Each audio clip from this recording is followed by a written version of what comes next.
ಮನೆಯ ಬೆಡ್ರೂಮ್ನಲ್ಲಿದ್ದ ಬೃಹತ್ ಗಾತ್ರದ ನಾಗರಹಾವನ್ನ ರಕ್ಷಣೆ ಮಾಡಲಾಗಿದೆ. ನೋಡಿ, ಬುಸ್ ನಾಗಪ್ಪ ಬೆಡ್ರೂಮ್ಗೆ ಎಂಟ್ರಿ ಕೊಟ್ಬಿಟ್ಟಿದ್ದ. ಬೆಚ್ಚಿ ಬಿದ್ದುಬಿಟ್ರು ಮನೆ ಮಂದಿ. ತುಮಕೂರು ಹೊರವಲಯದ ಅಂತರಸನಹಳ್ಳಿಯಲ್ಲಿ ಆಗಿರುವಂಥ ಘಟನೆ ಇದು. ನೋಡಿ ಹೆಂಗೆ ಹೆಡೆ ಎತ್ತಿದಿರಿ. ಅದು ರಾಮನಾಯಕನೂರು ಮನೆಯಲ್ಲಿ ನಾಗರಹಾವು ಪತ್ತೆಯಾಗಿದೆ. ಬೆಡ್ರೂಮ್ನ ಮಂಚದ ಕೆಳಗೆ ಬುಸ್ಗುಡ್ತಾ ಇತ್ತಿದ್ದು. ಕಸ ಗುಡಿಸುವ ವೇಳೆ ನಾಗರಹಾವನ್ನು ಕಂಡು ಊರಗ ರಕ್ಷಕರು ಕರೆ ಮಾಡ್ತಾರೆ. ಸ್ಥಳಕ್ಕೆ ಬಂದು ಹಾವನ್ನು ರಕ್ಷಣೆ ಮಾಡಿದ್ದಾರೆ ಊರಗ ಸಂರಕ್ಷಕ ದಿಲೀಪ್ ಕುಮಾರ್ ಅವರು.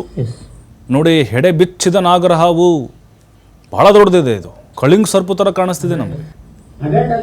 ಬಟ್ ಅದು ಭಾಳ ಕೂಲಾಗಿತ್ತು, ಯಾರೂ ತೊಂದರೆ ಮಾಡಲಿಲ್ಲ. ಅದಕ್ಕೆ ಕಸ ಗುಡಿಸ್ತಾ ಇದ್ರು, ಸೌಂಡ್ ಬರ್ತಾ ಇದೆ ಬುಸ್ ಬುಸ್ ಅಂಥೇಳಿ.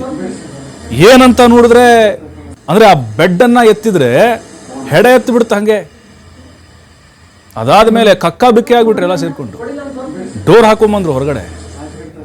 ಮತ್ತೆ ದಿಲೀಪ್ ಅವ್ರು ಕರೆ ಮಾಡ್ತಾರೆ. ಅವ್ರು ಬಂದು ಈಗ ರಕ್ಷಣೆಯನ್ನು ಮಾಡಿದ್ದಾರೆ. ಹಾಗಾಗಿ ಈ ಟೈಮ್ ಈಗ ಎಸ್ಪೆಷಲಿ ಈಗ ಬೇಸಿಗೆ ಶುರುವಾಗುವಂಥ ಸಮಯ, ಭಾಳ ಜಾಗರೂಕರಾಗಿರಬೇಕು. ಆ ಕಡೆ ಈ ಕಡೆ ನೋಡ್ಬೇಕು, ಎಲ್ಲ ಚೆಕ್ ಮಾಡಬೇಕು.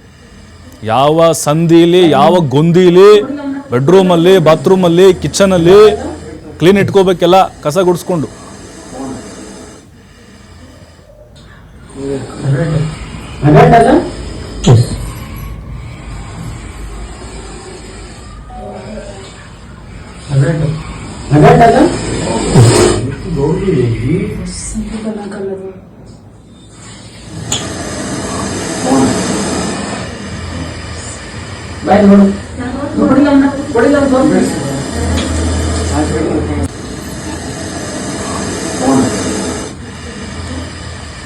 Bye,